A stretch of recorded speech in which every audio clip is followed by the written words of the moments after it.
Le journaliste passionné de rock Philippe Manœuvre a eu le privilège de rencontrer Michel Polnareff dans son désert américain pour une interview exceptionnelle organisée pour Paris Match. Aux États-Unis depuis près de 40 ans, l'artiste de 78 ans a livré ses mots, sans filtre, pour accompagner son grand retour. Le chanteur à la chevelure peroxydée et aux lunettes noires dévoile en effet un disque tout simplement baptisé Polnareff chante Polnareff, sur lequel il interprète ses plus grands succès accompagnés de son seul piano, une expérience intime et intense. Cet entretien est l'occasion pour lui de donner de ses nouvelles et de rétablir certaines choses. Michel Polnareff comptait bientôt revenir à Paris, il est arrivé vendredi 4 novembre note de la rédaction, pour remonter sur scène.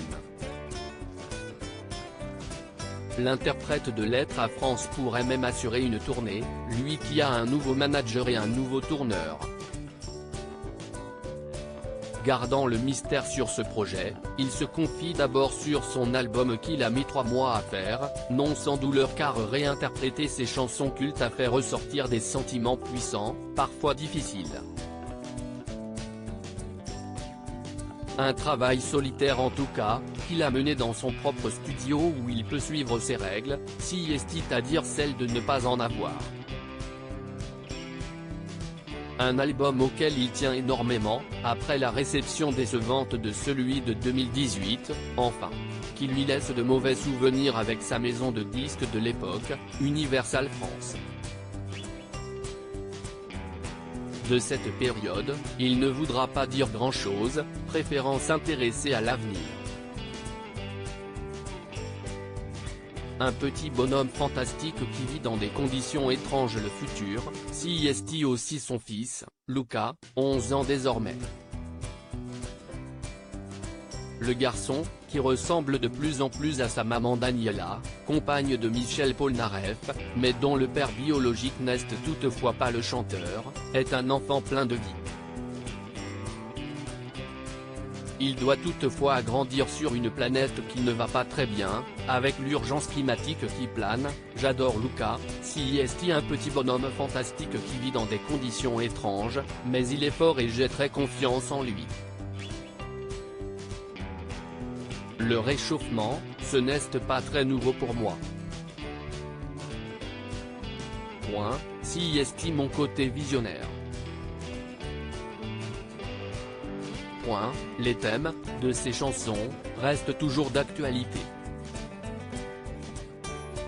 Philippe Manœuvre l'interroge aussi sur sa vision de la scène musicale française, lui qui se trouve si loin de l'Hexagone désormais.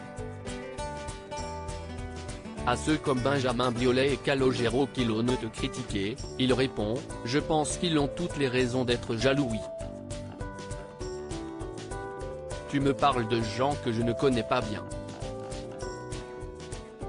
À la question d'une chanson écrite par Pascal Obispo, celui qui apprécie Orelsan, rétorque sans phare, mais enfin, je ne vais pas lui demander de m'écrire une chanson que j'ai déjà écrite. Cela dit, moi j'aime bien Pascal. Je ne peux pas ne pas aimer qui m'aime autant. Obispo est un gentil. Cette nouvelle page professionnelle permet à Michel Polnareff d'aller de l'avant et de s'éloigner des moments difficiles comme la Covid-19. Horrible. Même pas envie d'en parler. Ça a été très dur pour moi. Je ne veux pas m'étendre sur le sujet, mais je n'ai pas aimé les raisons de ce confinement. Plus le temps va passer, plus tout le monde va se demander pourquoi on a dû endurer ça, témoigne-t-il avant de terminer avec un monologue désabusé, mais privé. Polnareff chante Polnareff, un album disponible le 18 novembre. Retrouvez l'intégralité de l'interview dans le magazine Paris Match du 10 novembre 2022.